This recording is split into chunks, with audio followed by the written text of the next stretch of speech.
Welcome back to the BoshNRoll channel. Today it's the basement battle versus Ecobaronen, where we face off, each selecting 3 decks that you do not find on the front page of MTG Goldfish. My decks come directly from my Patreon, who vote for them, submit and vote them throughout the month, and then I play whatever they send me.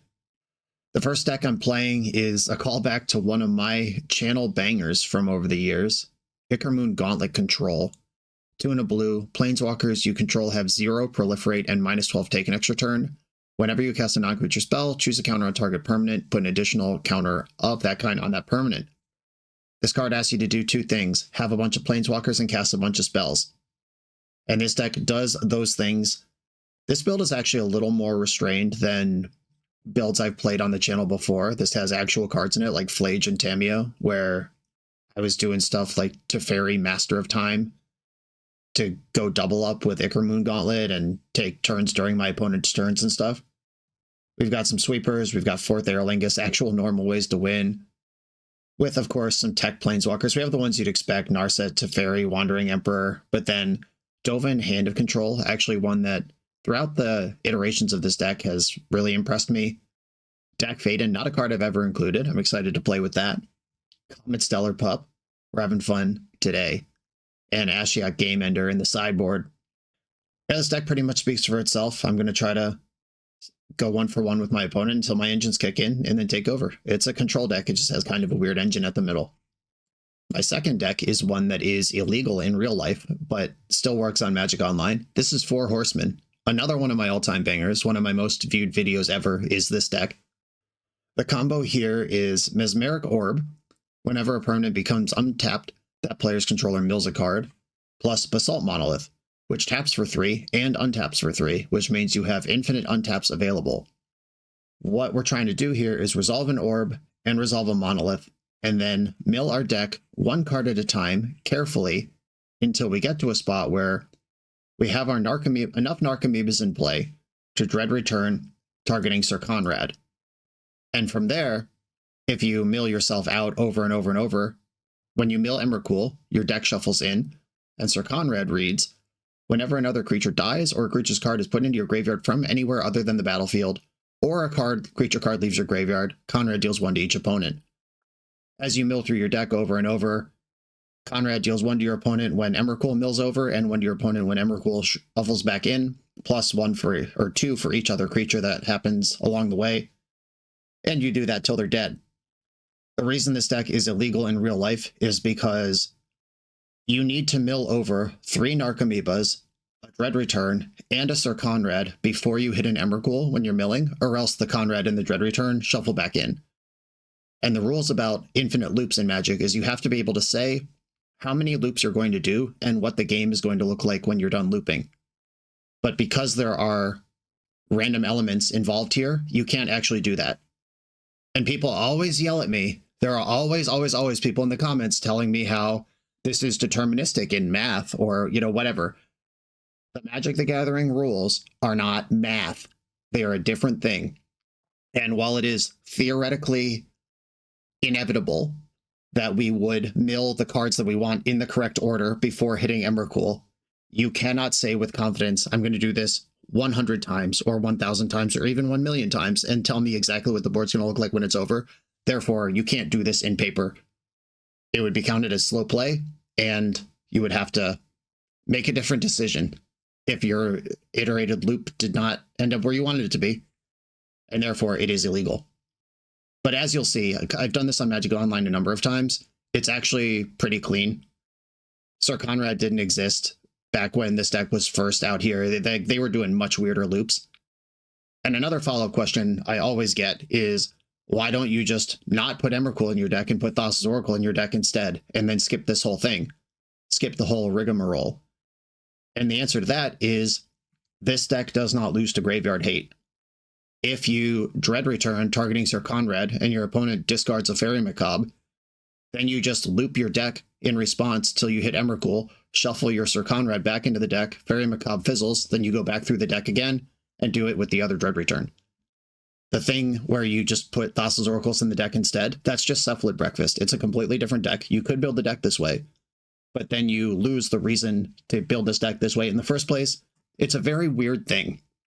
And it's okay if you haven't put a lot of thought into it and it doesn't make sense that it's illegal or doesn't make sense why you'd build a deck this way. Those are all reasonable thoughts to have, but I promise you everything I've said is true.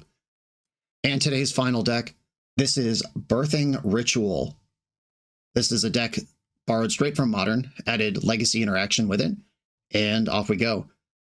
1 and a green, beginning of your end step, if you control a creature, look at your top 7 cards of your library, then you may sacrifice a creature. If you do, put a creature card with mana value X or less from among the cards that you're looking at onto the battlefield, where X is 1 plus the sacrifice creature's mana value, put the rest at the bottom in a random order.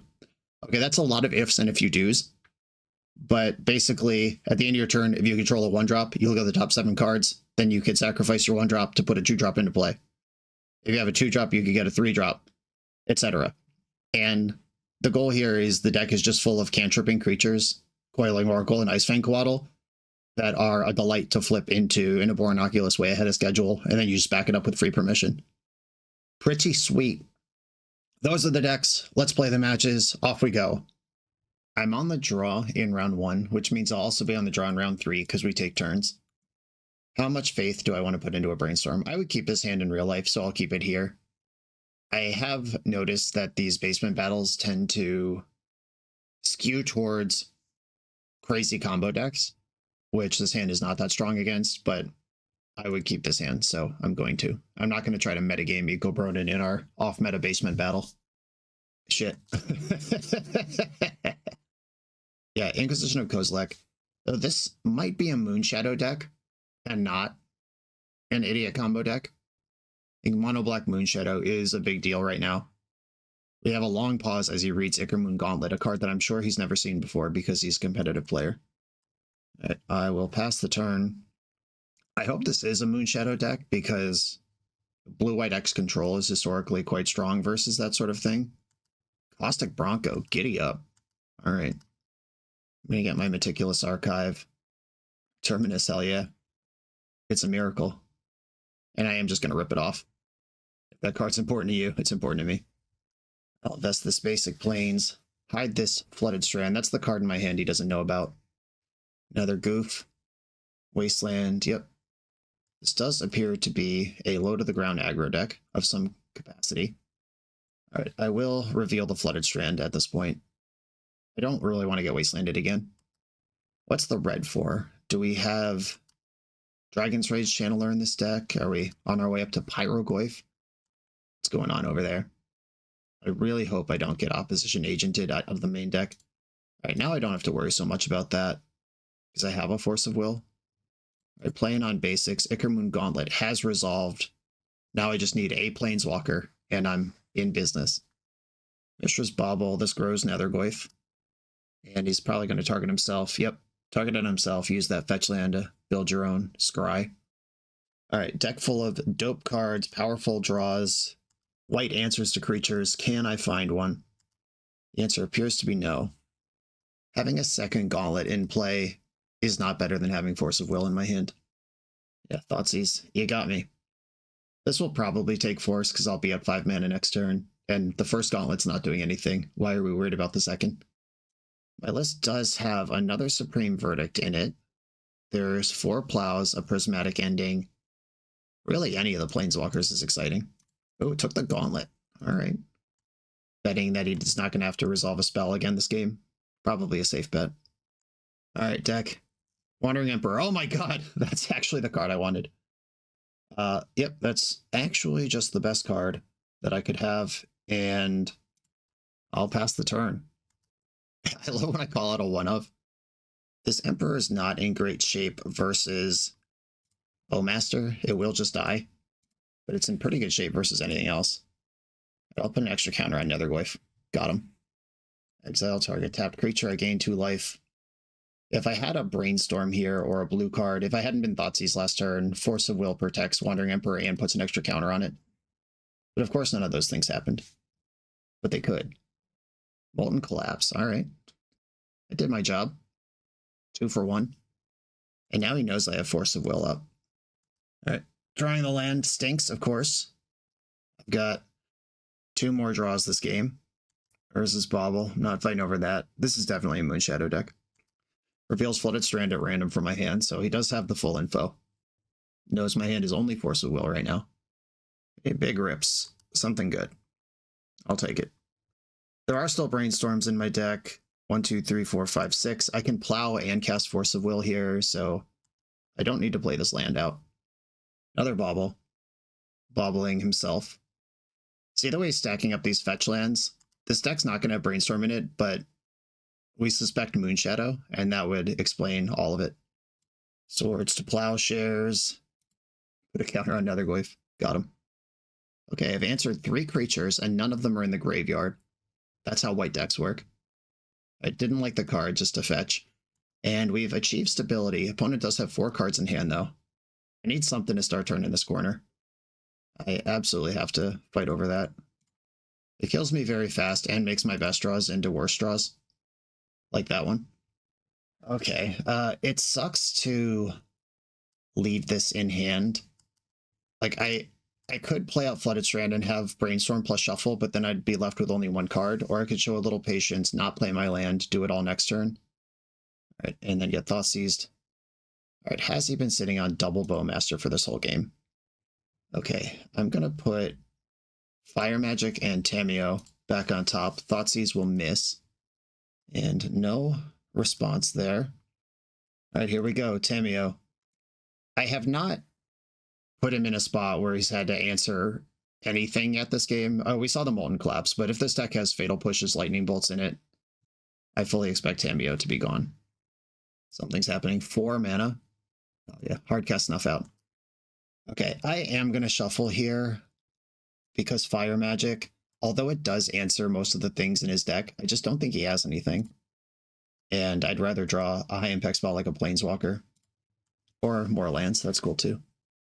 Alright, I'm at 4. Urza's Bauble. Show you my planes. Please respond. Alright, we're both kind of flooding out here. I think I have better top decks than my opponent does. I just need to find them. Oh, come on, you drew Bowmaster again off of the thing. Alright. Well, we play on, it seems. I'm just going to plow Bowmaster immediately. There's no sub-game going on here. I'm not going to accidentally put a counter on Orc Army as a joke, because that actually does matter. Alright, deck. Teferi, Narset, Dak Faden. Any of these Planeswalkers my deck's built around. Flage, Titan of Fire's Fury. You're fired, bro. That was an insane rip. Alright. And just like that, completely turn the corner. Red-black decks are not very good at exiling things. And I would like to keep this Plains in my hand. What do I need? I need a red or a white. Do I actually have a red or a white that Scalding Tarn can get? There is 1 of each dual, and I've already tapped my basic mountain. So actually, no, there is not a fetchable that casts Flage there. Big one. This might also just hardlock many of the plays in the deck. Like, you can't just cast Caustic Bronco and pass the turn when Flage chews it up. And we did it. Control versus creatures. Life is good. And Ichormoon Gauntlet did 0 that game. It didn't put a counter on anything. And I only had a Planeswalker and played briefly. And it wasn't for that. Alright, what is this red mana for? I have these Hydroblasts. Is my opponent going to have, like, Broadside Bombardiers? Am I going to get Blood Moon to, like... What do I need to worry about here? I think I'm definitely going to cut Force of Negation. And an Ashiok Game Ender does clear out Netherglyphs.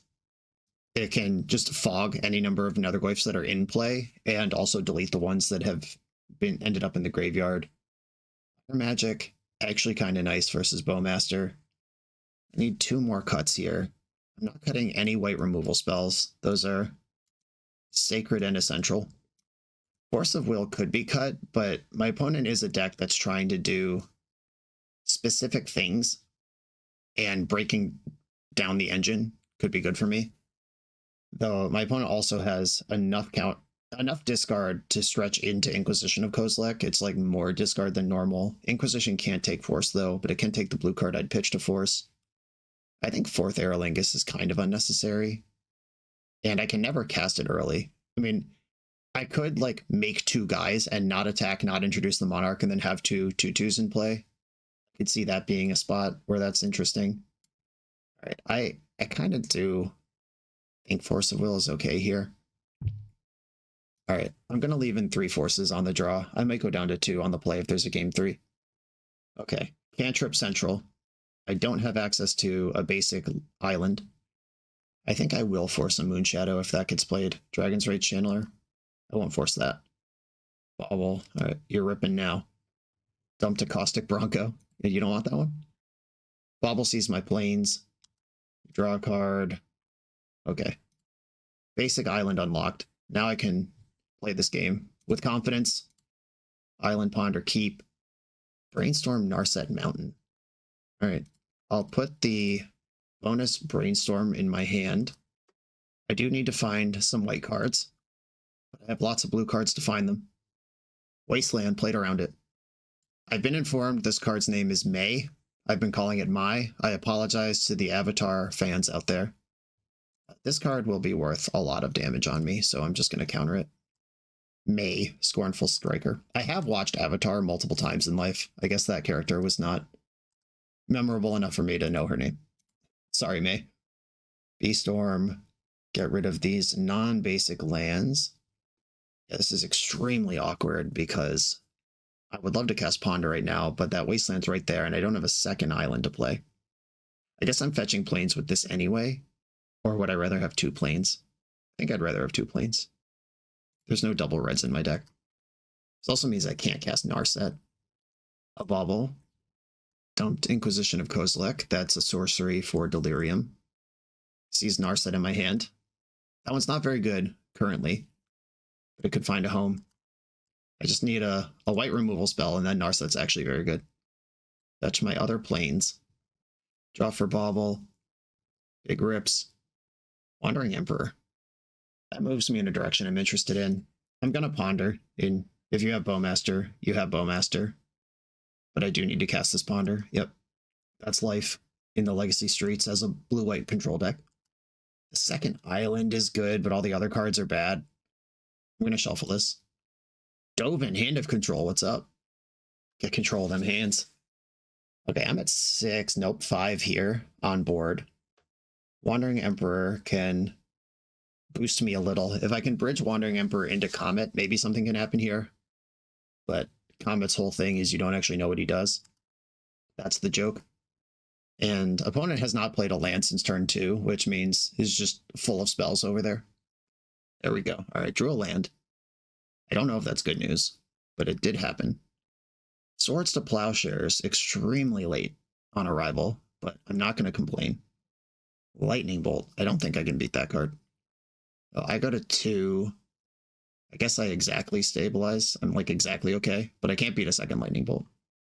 Okay, a Bolt, a Bowmaster, anything that deals 1 damage here is enough. I'm at 4. I'm at 1. It would be insane to stabilize with Dovin plus Plow here.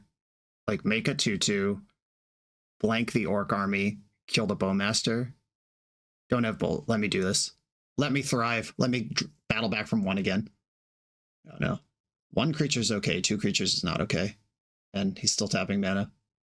Caustic Bronco. All right. Flip Terminus, easy game. Supreme Verdict, easy game. It's a fairy. The fairy is not good enough. I don't think anything here. Yeah, I could stabilize against 3 creatures, not against 4. Is there a Swords to Plowshares my own creature trick I can do here? I don't think so. I think I'd rather just not reveal all these cool Planeswalkers in my deck. Okay. I don't think I'm changing anything. Oh, Hydroblast. Yeah, okay. Now I am changing something. Give me another 1-mana answer to Dragon's Rage Channeler and Lightning Bolt. Good chance Corey Steelcutter's in this deck now, actually. We've seen 8 baubles, or indications that 8 baubles are likely in the deck. Yeah, I should expect Corey Steelcutter. Okay, let's go.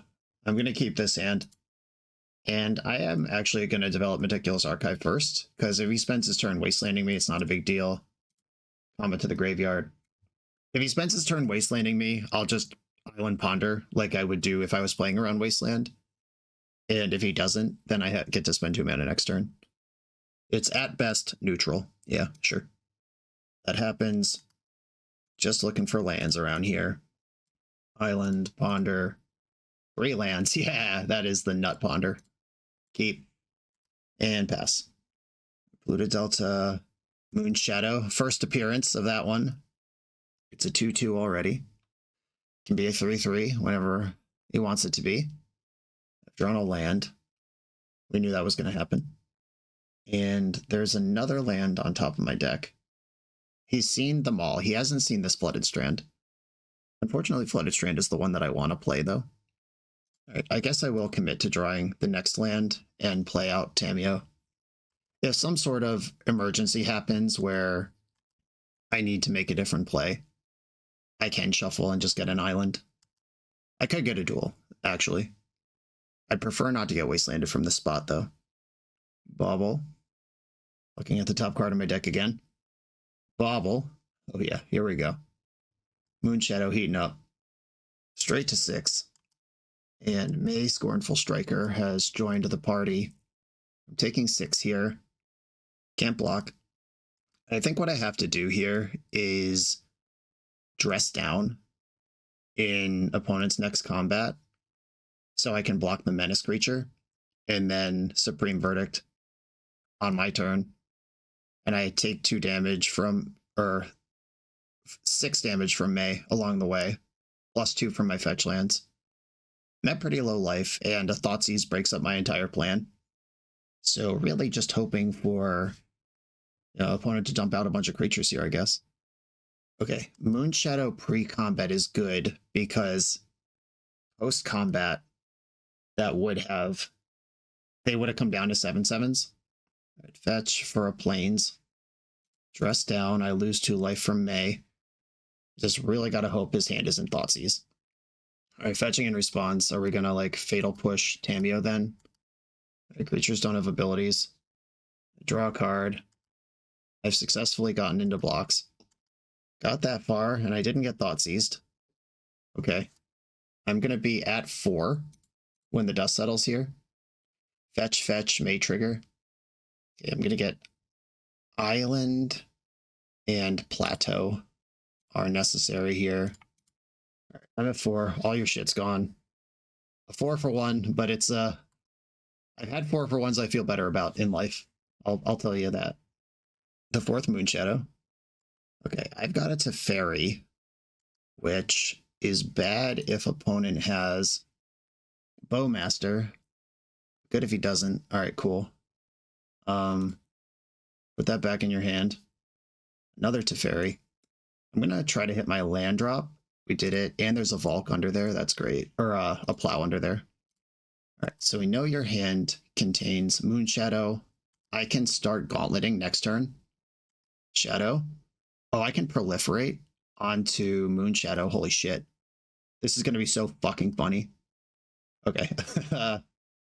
1, 2, 3. Ichormoon Gauntlet. He can fetch in response, but I hope he doesn't notice. Ah, got him, we got him.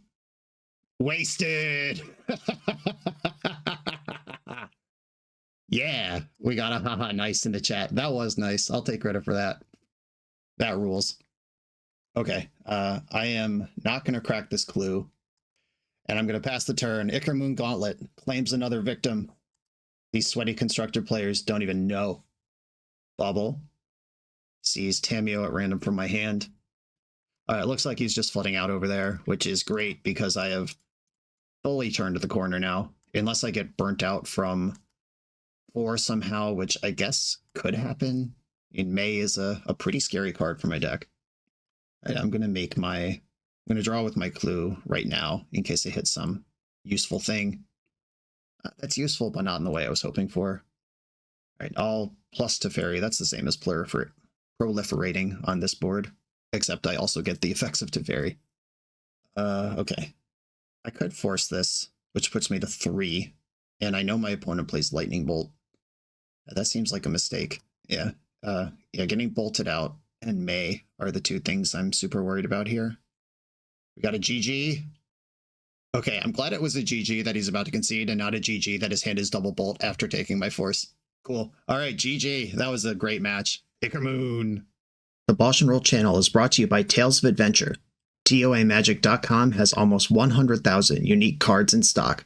They offer free track shipping on every order, plus next day or 2-day options when you have an event coming up fast. They offer on-site pickup at major Magic events throughout the US, so you're never scrambling before your tournament. Stop by their booth to buy, sell, or trade at upcoming regional championships, Magic Con, Spotlight Series, and more. I love their selection of individually scanned high-end cards that show you exactly what you're buying. And the best part is saving 5% on every order with promo code BOSH.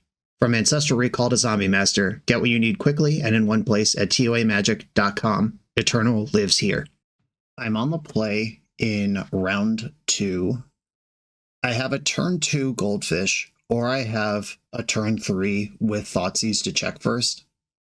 Both sequences are weak to Wasteland, and I'm definitely keeping. I am going to keep, and I am going to Thoughtseize first. What's going on over there? Hope it's something that doesn't break up what I'm doing. Oh, this is my serious tournament deck.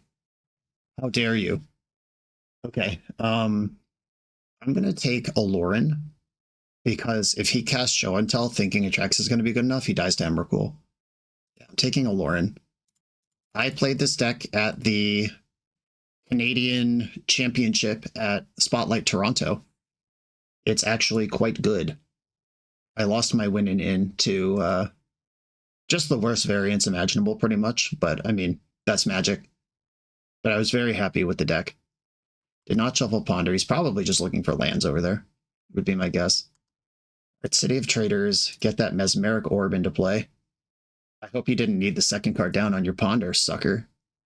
It's definitely not a Wasteland deck. It is a Force of Will deck, though. Mills Show and Tell. Oh no. Oh no, what'll I do? Put in Emrakul? You put in Atraxa? Can you stabilize against this? 2 Lotus Petals is not enough to get anything going. We got a nice in the chat. Yeah, that's the power of Thoughtseize. Not only do I get to take your card, I get to build a plan knowing your hand where you don't know mine. Just insane, insane. Can distract you with this Mesmeric Orb. I know Andreas has been playing Legacy for a number of years. I'll have to ask in the debrief if he was able to identify 4 Horsemen from the Emrakul plus Mesmeric Orb when going to sideboard. So he's not literally dead. If he takes Ancient Tomb, Lotus Petal, unfortunately is taking 15, unfortunately for him, which leaves him at 2. If he was at 18, he might actually have Ascend left here. But you can't take both petals off of this Atraxa. Yeah, I think you figured out the same thing I was trying to figure out. High Octane Magic. Right, I think I like Spell Pierces and Flusterstorms. I like the discard. Brazen Borrower. Can't imagine mattering other than for blue count, but I'm boarding in other blue cards, so whatever. Brazen Borrower would matter if he brings in Grafdigger's Cage. That is a line. Yeah, unfortunately, half my sideboard is dedicated to pivoting into Omnishow, which is not something I'm going to do versus the deck that can kill me when I resolve Show and Tell on my turn. Like, if I play Show and Tell, even if I put in Omniscience, if he puts in Aloran, he can then kill me with a Serac over the top. If I take too much time, the Veil of Summers and Carpet of Flowers will kick in, and then the Flusters are bad. Or the Spell Pierces and Flusters are bad, and at that point, Brazen Borrower becomes a backup plan. I think I'm going to keep trying to jam the combo, though. I could board out a basic island. I know my opponent doesn't play Wasteland or any sort of mana denial. Not soft counters, not days, like none of that stuff. I guess he could have added days to the shell, but the stock version doesn't have it. Okay. I'm going to do this. Leaning hard on my combo. This does mean I have to Force of Will Grafdigger's Cage if it goes on the stack, but I can live in that world. Okay, another raw Emrakul in my hand. I will keep. I do like having Emrakul plus Force of Will against this deck. Can we see a land? Yeah, and it's even a good one. Ancient Tomb on top. This Aloran Tell deck has multiple hedge mazes in it. If you're interested in this deck, by the way, I have released a video with it. It came out last week. Kept his card on top. Cycling Lorien Revealed. Okay. He has made changes to the deck. Lorien Revealed was not in my build. Good to note. And the great thing about this Basalt Monolith is I don't actually care if it resolves. If it does resolve, I'm 1 card away from comboing, and if it doesn't, I'll just cast the other one. with Brainstorm in my hand, there's no reason to use this monolith to cast the other one. I don't think that's where we're going here. All right, am I dead to Aloran? I'll try to fight over it. Force pitching Brainstorm. Ponder's actually better here because it gets more looks. All right, I won that fight. All right, stupid thing for the win. Oh no, that's not what I wanted. Both Dread Returns in my hand. I don't think I can actually win this game anymore. Shuffle. Well, that stinks. Oh, I can cast Dread Return. I do have mana. All right. Never mind. I'm a black deck. I'm like, oh my god, what do I do with Cephalid Breakfast Brain? Okay, let's hope this show and tell doesn't put in a second Aloran. Omniscience, that's just as good. GG. Well, I guess you have to have it. So, I mean, if you have Formidable Speaker, this is lethal with the Serac. If you have to ponder your way through it, let's see a shuffle and a pass the turn here. Didn't shuffle. That means I'm dead. Formidable Speaker. I will concede to a Serac. I don't need him to show me the whole go through the dungeon 20 times. All right, GG's. To the sideboard. Fatal Push is actually really interesting because killing a Serac, their deck falls apart. I added an Eternal Witness to my Formidable Speaker package to cover that. But I actually think Fatal Push is as good interaction as like Spell Pierce or Flusterstorm here, and I missed it the first time through the sideboard. And I probably shouldn't cut more lands, even though I'd love to. Flusterstorm does not counter Aloran. Limdwell's Vault is basically Vampiric Tutor. Having 2 copies of all the payoffs stinks for deck building, but it is necessary. Like we saw that game. If you just draw one of them, you're in bad shape. And you have to be pretty unlucky to draw 2, which guarantees it will happen to me, but you do have to be pretty unlucky. I think I'm going to cut Flusterstorm for Fatal Push, which might seem unintuitive against an Omni Show deck, but the way this particular one is constructed, it makes some sense. Yeah, Brazen Borrower could also bounce the Omniscience in response to Formidable Speaker, and then the line breaks. But I don't want to settle into weird blow out their combo control. I do want to still be 4 Horsemen. Okay, I'll keep this. And I'm going to Cabal Therapy naming Show and Tell to start. That's the fastest and scariest card in their hand. Or no, I could Thoughtseize first. I'm working too hard over here. The opponent's on a mulligan to 6. Love to see it. Okay, 2 stock ups and a Force of Will. I am going to cook your life here, buddy. I think I want to take Force. This risks top decking the... Yeah, I'm going to take Force of Will. This line makes Cabal Therapy into like a 5-for-1. However, it does open the door if my opponent top decks exactly Show and Tell. Cabal Therapy, Force of Negation, pitching Atraxa. Okay. He settled in for the long game over there. And if I had a colored source for Spell Pierce or the second therapy, I would have run it out there, but naturally I do not. There's the first stock up. Come on, fetch land. Ugh. All right, I'm actually going to develop Monolith this turn because Spell Pierce gives me more action versus just like Aloran or Show and Tell off the top, where I'd be playing Whack-A-Mole if I try to Cabal Therapy. Stock up resolves. Combo? No. God damn it. All right, this sucks. Well, now all I could do is Cabal Therapy. Hope I don't get Veil of Summered into Oblivion. I think I'm actually going to name Formidable Speaker here because that beats Omni Show and it beats Aloran. We got 2 of them. Aloran, Force of Will. Yeah, so, I mean, there is some danger over there. I'll run out another Basalt Monolith. 3, 6, 7, 8, 9, 10, 11, 12, 13. We're like approaching casting Emrakul levels. Okay, I die if he draws a Serac. No! Alright, well, I guess resolving Aloran while you know it works makes sense. That doesn't mean I'm dead yet. Dread Return. I hate my life. Okay. So he has 3 extremely good draws in the deck. And it's backed by Force. Basic Island's fine. Alright, come on, Mesmeric Orb. A land. Oh shit. I forgot about City of Traders. It probably doesn't matter. It's probably worse than the land. Okay, yeah. There is a Surveil land in my deck. Hardcasting Emrakul is just sort of an LOL if it comes up. Show and tell, I mean, putting in Atraxa here is awful for me, but I can't actually interact. All right. Yeah, my combo deck did not find the pieces. Neither did opponent, though. There's multiple forces in hand, though, and now there's Atraxa in play. I don't think this game is winnable.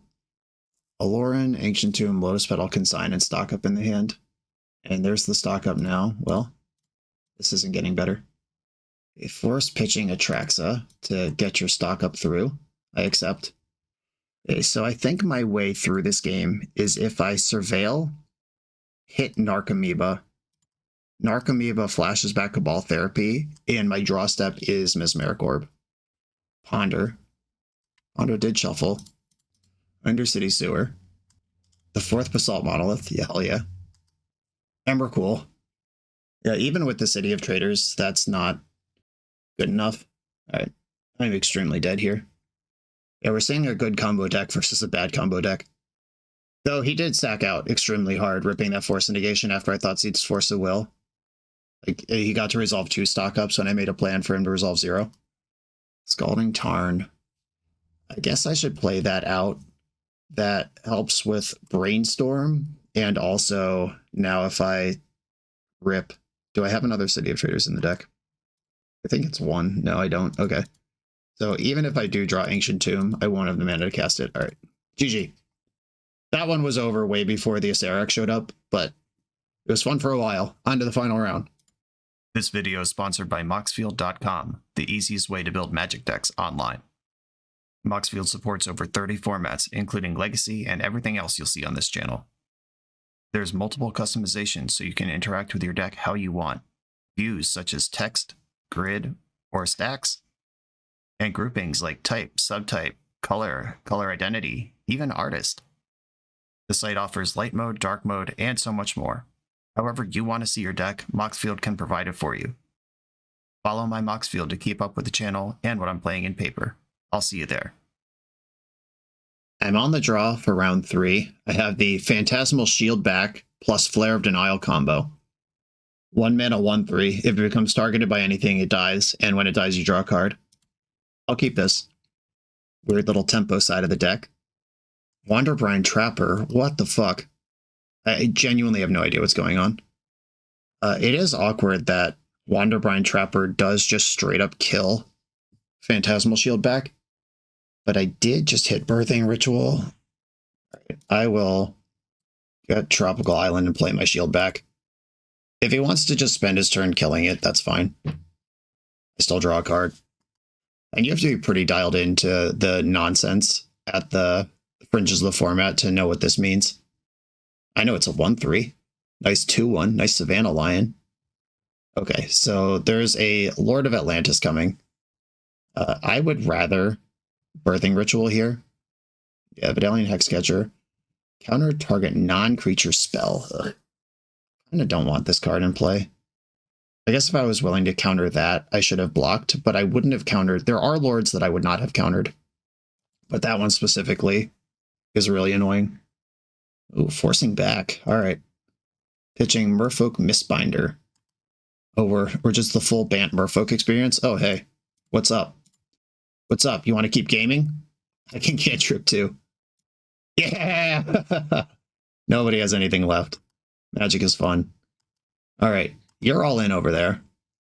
How do I want to navigate this? I don't think you would sack a land to counter, or sack a creature to counter Brainstorm. God damn it, deck. Ugh. Life is pain. All right, well, I can't afford to Wasteland. Phantasmal Image kind of plays, though. This is where he draws Wasteland, and then I don't even get to play the game. All right, that Forest Pitch, True Name Nemesis. Okay, I can Phantasmal Image. Phantasmal Image dies, though, if it gets targeted by anything. Do I think my opponent would sack all his pressure to counter Birthing Ritual? I mean, he should, but would he? It's just so free to take a turn off and counter, or to just pick off this Phantasmal Image. These Icefang Quaddles would have won the game on this spot. I hate my life. All right. I will play Birthing Ritual because it will, at worst, take 2 power off the board, and at best resolve. And then I can do real stuff. Okay, it resolved. Probably means I'm just going to get clowned. Did you draw another flash threat? No. All right. A land and Lord of Atlantis. Okay, so I take 6, and then next turn I also take 6, and there's not a damn thing I can do about it. Perfect. Okay, well, Phantasmal Image is going to copy Hexcatcher. It might be funnier if I copy Lord of Atlantis, but if I can't sack it, then it buffs my opponent's team too. All right. Yeah, I'm 1 turn short here because I missed a land drop on that Brainstorm. And I only even hit Coiling Oracle here. Didn't even get a good one. All right, Coiling Oracle. And I'm dead. All right. That was a battle. We definitely went to the mat on turn 2 over some crazy fights for that thing. And then just kind of ate shit on a Brainstorm. Unsatisfying conclusion to a really cool fight. I like my various removal spells. The Flare of Denial actually seems kind of bad. I want my creatures in play. Opponent's definitely going to be a Cavern of Souls deck. Trying to make a 3-color deck work. Could cut Dazes. I mean, Daze is going to counter Force of Will most of the time out of his deck. No, I actually think Daze is cool. Could be Phantasmal Image or Tameo. And Riddler is my top end. I do need those payoffs in the deck, but I can find them later, I guess. Okay, here we go. All right, I'll try this. It's a little slow, but it does get to select some cards. I can daze the 1-drop and stuff. There we go. All right, Icefang Coatl. A card that would have completely won me last game if I could cast it. Drop. Humena's Speaker. Gets +1/+1 as long as you control a merfolk or island. Well, that's not hard to do. Pass the turn. Every card in my hand is an instant that I'd want to cast. I have no souls. Deep Channel Duelist. Other merfolk get +1/+1 and step on tap a merfolk. Alright, well, blocking here isn't going to help me. Flash in Coatl. Found a Rizzler. I need a ritual, is the problem. I could play Uro to gain some life. If Uro hits a land, that does everything I want to do. If it doesn't, my turn's pretty bad.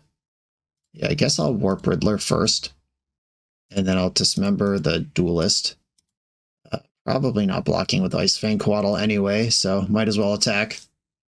Land number 3. True Name Nemesis. Cannot be countered. Yeah, that's going to be trouble. Brainstorm, please do something. Beseiju, that's a little late. All of this is late. Put back Oculus and Riddler. Play Beseiju, play Uro. Uro plays Trop. Yeah, this is a classic Merfolk game of my opponent simply has Island Walk or Unblockable, and I have islands. All right, well, I was given the opportunity to counter this, so I'll take it. Obviously, there's a second more important Merfolk in hand. That's why this would be sequenced this way, but I will fire off on literally anything here. Hexcatcher. I'm at 7. Not very much. I'm going to play the Quantum Riddler from my hand. I hope opponent does force it. All right, didn't have it. So I'm at 2 on board if opponent's willing to delete his whole life, but I can't actually deal with this True Name Nemesis in really any useful capacity. All right, now I'm dead on board. All right, yep. Completely smoked. Yeah, the appeal of Birthing Ritual is that you're a deck with creatures that are bigger than they're supposed to be ahead of time, but that is also what my opponent's doing, but way more focused than I am. Let's go debrief with Andreas. Guys, we are here with the recap. Another basement battle is in the books, Brian. And how did you? Do you think I was a good boy today with deck choices? Do you think your viewers will like my choices? I think so. You definitely remain, and this is just like kind of a human experience of everyone can only do the best with their worldview, and yeah. You're in the streets getting sweaty, finding that perfect 15th sideboard card for tier 1 decks. Like that's what you do day in, day out.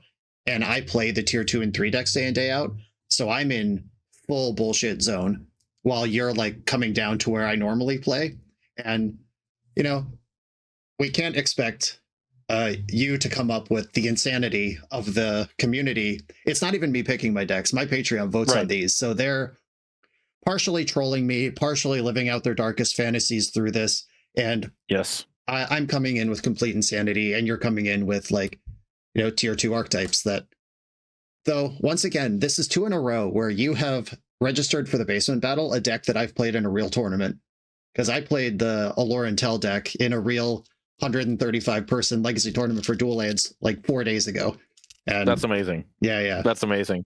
I actually got a little bit of a hunch, or like you posted about it, something, and then I was like, during my deck techs, I think we're going to be seeing, the same deck and like the dredge thing on both sides, but you didn't like to play it here, but I was excited to bring it, but let's take us back to match 1. And by the way, thank you for acknowledging the fact that, we just come from different positions, right? So something for me is not natural. And then today I fought against that fear with my deck choices, and it was fun. So and while my audience might expect pure insanity from both of us, your audience might wish I was doing something more competitive. So it's really the only thing, the only rule is it can't be on the top 15 front page of Goldfish, and none of us have ever broken that rule.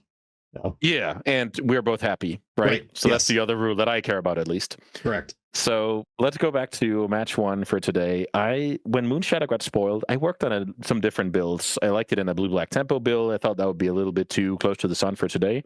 But the red-black version was like, it's great with channelers, it's great with baubles, 12 1-drops with Nethergoyf, you want bolts in your removal suite, and all of a sudden the deck almost built itself. I'm a little bit more mid-rangey with, discard spells, and I'm not all in with petals and stuff like the versions you see, but I like that deck a lot on paper, at least. And I was matched up against a weird Jeskai deck. So my first hand was abysmal, but then I saw your hand and I was like, hey, we're going to have a cool game 1 here. And that went to, I don't know, turn 20 or whatever. So maybe talk a little bit about your deck there, because mine was just meant to be red-black, aggro, get the opponent dead type of situation.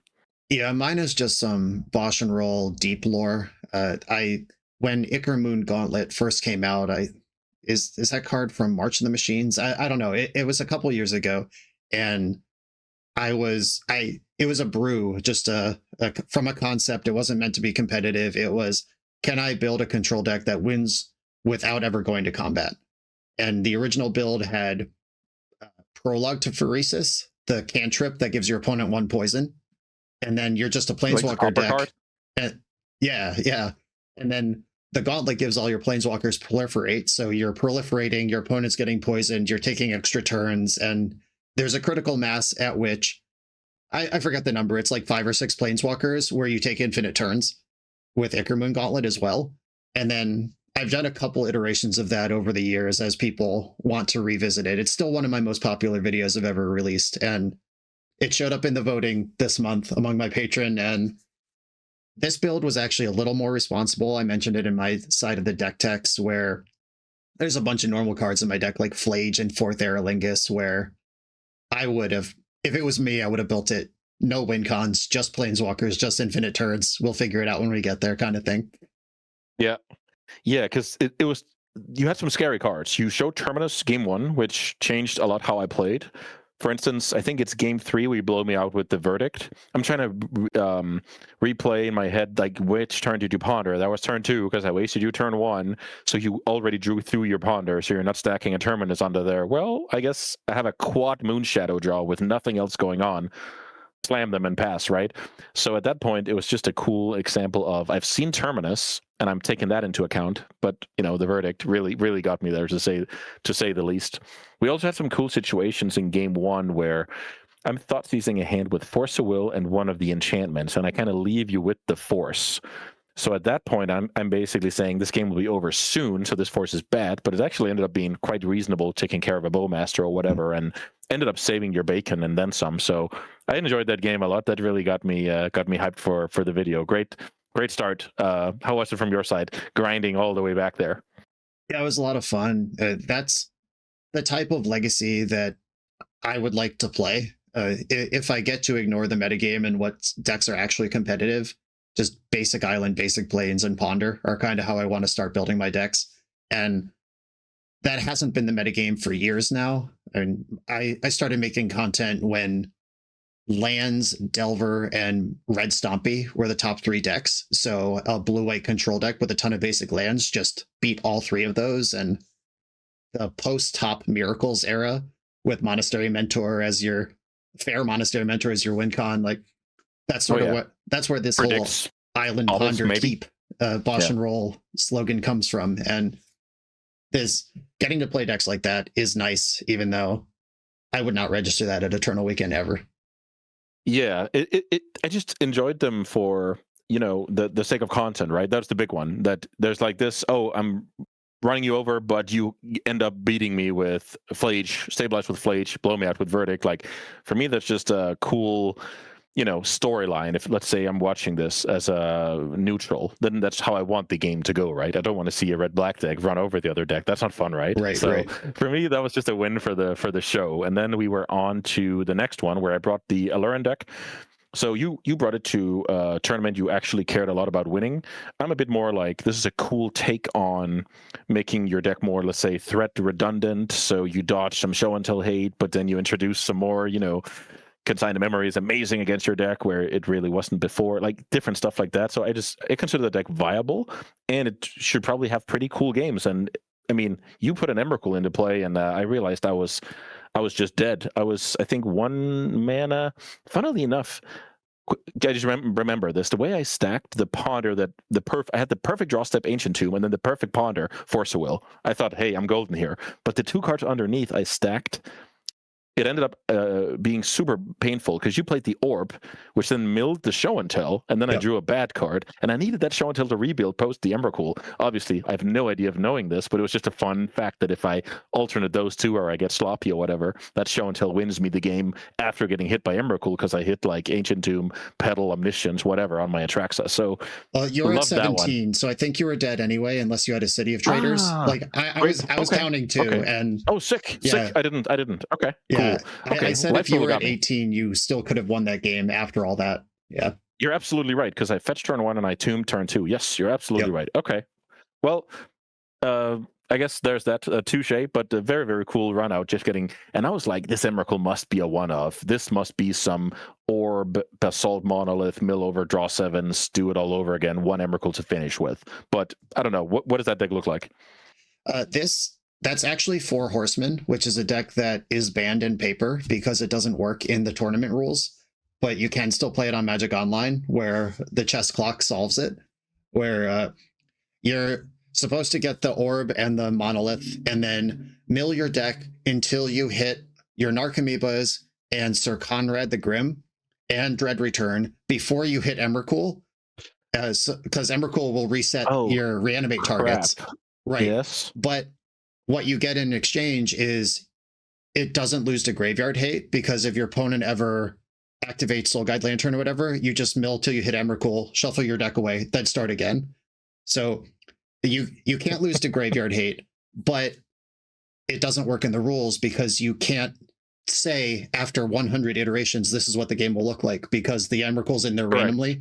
So my Patreon likes to send me that deck once in a while just to put it back on the radar of the universe. And you actually just get slow play warnings until you lose if you try to play it in real life. So how do you win? If I guess you hardcast Emrakul at some point, or what's the... No, because you were at 13 mana in the last game here. You Dread Return Sir Conrad, who says if a creature dies or goes to your graveyard from anywhere, or leaves your graveyard from anywhere, or leaves your graveyard, your opponent takes 1. So then once Sir you keep going. Yeah, you just mill Emrakul and ping your opponent twice per Emrakul that shows up. Yeah.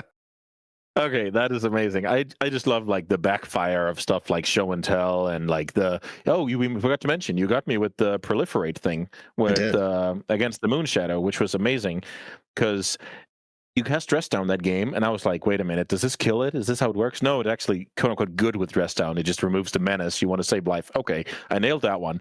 And then, because that Proliferate just kept targeting things that didn't do anything, right? So it was a perfect time to have me sleeping at the wheel. So I enjoyed that one. Getting my guy killed there didn't exactly help my chances when I needed to finish the game with, like, Bowmaster's Bolt or whatever. Yeah, I thought I was going to have to work harder because you had 2 fetch lands, but I can still proliferate to wash out one of the fetch lands. But then I also have a spell in my hand that can add a -1 counter to your Moon Shadow. I also have Swords to Plowshares if I just need to kill it. Or if you play a second creature on your turn, I can kill that one and proliferate the Moon Shadow to make it smaller. And there was a... I was never losing to that Moon Shadow, but it was great that I got to kill it for completely free. I needed that to drain some resources so I could get over the finish line with the rest of my draws, essentially, right? But yeah, that was just I needed to mention that one. That was a sweet one. It's always catch people sleeping at the wheel like that is always great. So let's see, match 3. I was signed up with Merfolk. I spent a little bit of time working on that, but you basically just end up with, it's just creatures with Force of Will backup at the end of the day, and then you hope that True Name either dominates the matchup, or the Hexcatcher can dominate a matchup, or Island Walk matters, I guess. So I got all three in the matchup here, where you played the Birthing Ritual deck. I have played against it once with like the Mere Tempo, and I thought it was really hard. Maybe it's because my opponent had good, Birthing Ritual, Oculus draws. Like, what's the let's say the draw to that deck? Because it also can play some extra counter magic. Yeah, you get a lot of free counter spells because Flare of Denial. You have, I think it's 11, maybe 12 creatures in the deck that cost 1 or 2 and draw a card either when they enter or when they die. So the Flare of Denials, you get a bunch of extra counters there. And normally it's not a big deal if your opponent's an aggressive strategy and you don't have your Birthing Ritual right away, because you have Ice Fang Coatls and stuff to absorb that damage and pull yourself ahead. But blocking is part of the plan. And you had Island Walk in game 1 and you had True Name Nemesis in game 2. And game 1, we went to the mat over your Lord on turn 2. You had double Force. I had Flare plus Force. Or you had, was it triple Force then? I don't know. You won the fight. I had double Force. You had Flare Force. Okay, yeah. And I played the threat, right? So it worked. Right. So it's like you had no cards in hand, and my hand's excellent, but my mana is Trop Wasteland, and then I brainstorm and miss, and then I'm 1 turn behind stabilizing later. So it was it was really tight. I think game 1 was mine to win, but obviously, Magic sometimes brainstorm is not demonic tutor. But I get what you're saying. Yeah. It was a weird one where I got to spit out everything double Force, and then you bricked just enough for me to get over the finish line. Yeah, I basically died to Savannah Lions. Which is not something to be proud about. Right. The Uro, I was actually scared of in the last game, but you were 1 card short, so you went for Riddler, right? I could have just cycled off a Daze, tried Daze your spell that you cast through Cavern of Souls anyway. If I Daze picking up Hedge Maze, that puts Daze and the Surveil card into the graveyard if I wanted to build a bigger plan around Uro. But at that point, I was still able to stabilize. You dumped out double Lord on the last turn to make it super lethals, but don't you just lose to 1 Lord as well in that spot? Yeah, maybe that might be true. I think that was my analysis of it, where that's why I felt like I dodged one a little bit when you played Riddler, because then my Cavern and 1 Lord is just enough, where Uro would actually potentially complicate things. Because I can't attack with my small creatures. I can. Right. True Name is not the best racer necessarily. So I was just lucky that I dodged a card in your graveyard at that point, but I could have missed a detail, of course. Yeah. I think I was still trying to get my engine going, and I hadn't pivoted onto I need Uro or I'm gonna die. I could have had Uro that game if I was willing to obliterate resources to get to that spot. Right. Maybe. So maybe I can misremember, or maybe you missed a detail and had the sense of urgency and didn't quite nail it. But yeah, I just had I just could play some amazing fast creatures out. I don't think I had Island Walk that game. No, you had True Name, and you had a creature that was just too big. You had a 3/3 on turn 2, and then True Name on turn 3. Yeah, exactly. And then I was just putting a lot of pressure on your, let's say, normal mid-range draw, where you had to use Dismember to not die, where it was kind of it was slightly better to Dismember than take 2 hits, but it wasn't all that much better, right? Yeah. And then, bad removal spells are bad, and sometimes you lose a creature race. But yeah, this was cool. I thought we had great games. Sometimes we have some, not great games, like the play a mountain, pass the turn, nothing. But I guess that Right. was a fun one to talk about as well back then. But this time, at least, we got to go to turn 20. We got to see some cool races. We got to see Flage win games of Legacy, Supreme Verdict killing a million Moon Shadows, and sweet dress down place. I love that. Take away menace and bolster your life total. Lots of high level stuff from my point of view. Did you have any cool details like from today that you want to highlight? Yeah, that one game where you had the quad moon shadows, I had Supreme Verdict in my opener, and it was just kind of like, hold on for dear life, do whatever I have to do here. And I think your second land that game was Wasteland, but there was just like Yeah. a face-up Wasteland, so I couldn't even fetch Surveil, and I had to float fetch lands or only get basics, and Yep. had to navigate that. And if you ever thought seize me, I lose on the spot because I'm all in on Supreme Verdict. Yes. And then Absolutely. the May Scornful Striker was like, Oh yeah, you had to that, force her. that was worth a bunch of damage, even though I had the cleanup ready.